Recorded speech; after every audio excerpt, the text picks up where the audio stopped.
We've spoken about protein delivery to and synthesis at the endoplasmic reticulum, as well as modification of those proteins within the lumen of the ER.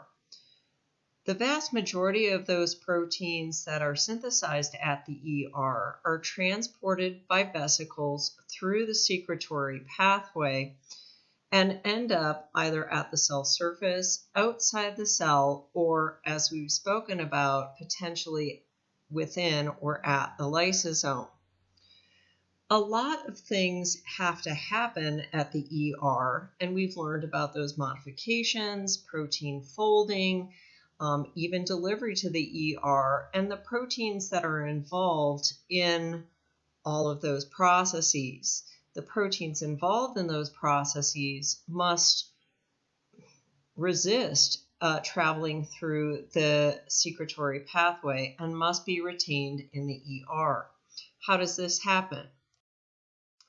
Well, all resident proteins have an address tag that is referred to as the KDEL tag.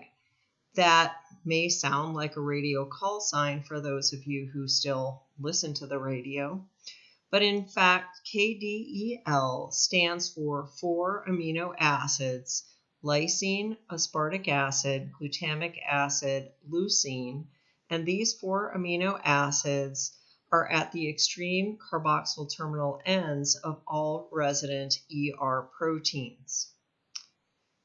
While there may be some mechanism by which this tag is bound and tethered in the endoplasmic reticulum, that is not very well understood.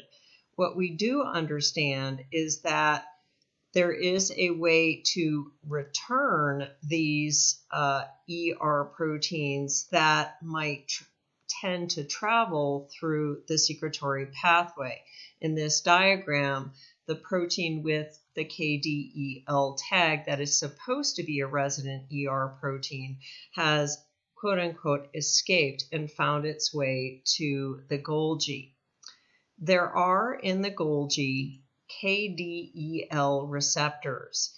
These receptors are capable of recognizing and binding to the KDEL tag on these resident ER proteins. And these receptors, once bound to KDEL containing proteins, are gathered together by those proteins labeled here as COP1 proteins, gathered together into a specific region of the Golgi and are assembled into a vesicle that is transported by retrograde transport, that means backward transport, back to the endoplasmic reticulum. So it's by this mechanism that ER proteins are retained or specifically returned to the ER.